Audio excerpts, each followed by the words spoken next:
Well, Mohammed, let's start off with you. I watched the press conference in its entirety with the Qatari Foreign Minister out of Paris yesterday. Can this be considered then a further entrenchment, a further spacing out of positions between the Saudi-led alliance and Qatar? Yes, for what it looks like right now is that the Qataris are defiant, and they have a very clear message. They need to see the demands, and they are not going to compromise on their independence, on their sovereignty. And that's been the position from day one. They're willing to talk about issues that will deal with collective security of the GCC, but they're still waiting for those demands. Now, the Kuwaiti Emir, Sheikh Jabir Sabah, has actually said that he's frustrated a little, or at least he's finding it difficult for people who created the GCC to see the situation that could lead to, quote, dire consequences. So the diplomacy is still working, but it's entrenched right now and it's not really moving. Yusuf? Yeah, Alaa, now let me direct this question to you, because we have seen some mixed messages out of Washington with Trump and backing the isolation of Qatar, while Tillerson just an hour later was talking about easing the blockade on Doha. So what's been the reaction in these Gulf nations to Washington's mixed messages?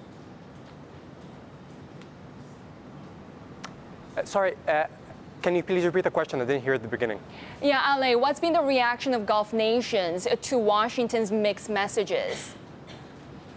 Well, I mean, right now what we see, not just for the Gulf, but on a global stage, is that it's the absence of a unified international stance. You see Saudi Arabia, for example, welcoming Trump's reaction to Qatar, Trump's stance on Qatar. But if you see the State Department, for example, has a completely different stance, basically urging an easing of the measures on Qatar. Same thing for the UK, where you have Boris Johnson's statement yesterday, urging an easing of the measures against Qatar, but also saying Qatar should do more to do more against terror financing and the support of the extremist groups. Why is the division? It's because Qatar is a major investor in the UK, and the UK is a major trade partner of Saudi Arabia. Same thing with the US. So the absence of this, the mixed messages on this, actually means that this could continue on for a bit longer. Because if we don't see any pressure on the Saudi-led alliance, it means that this will continue longer a little bit. I was speaking to one of the CEOs here on the ground from one of the larger asset managers, and he told me, Yusuf, once trust in the GCC is broken, it's very, very hard to rebuild. In terms of the road forward for diplomacy, what's the next milestone now that the Kuwaiti Emir has wrapped up his tour and the foreign minister is also bringing his visits to some of his peers to a close? See, this is the key thing. I mean, everybody now is watching what's the Kuwaiti Emir up to next. He's had, as you said, he's had talks in Saudi Arabia, talks in the UAE, and talks in Qatar. And as we understand it, there's still negotiations. Now, what the Qatari Foreign Minister said yesterday, saying we haven't received the list of demand yet, indicates that, well, we're not really near a solution that Qatar would consider acceptable.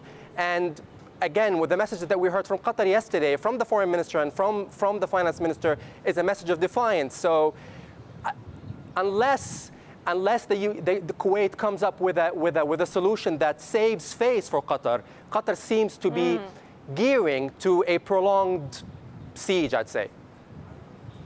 Yeah, Mohammed, and as this spat gets prolonged, as Alaa was talking about, I mean, Qatar has had to find alternative routes to import goods. And we're now hearing one Qatari businessman is flying in 4,000 cows to the Gulf desert. What's this about? Well, he actually had the plan to start this dairy farm a few months ago. So he has a sheep farm, and he wanted to expand it and start producing fresh milk. He was supposed to bring in these cows about in September, but because of the crisis, he said, let's expedite this. Qatar Airways, I think, is the 4th or 5th largest freight airline in the world, as well as a very large, passenger airline. So they're just going to pile up these cows from Australia and from the U.S. They come in pregnant. They'll land in Qatar starting next week. They're going to need about 40 to 60 planes. And once they come out, they give birth and they start producing milk. This farm alone will produce about 30% of Qatar's milk. So it is an alternative, and it's a way of putting more fresh milk on the shelves here.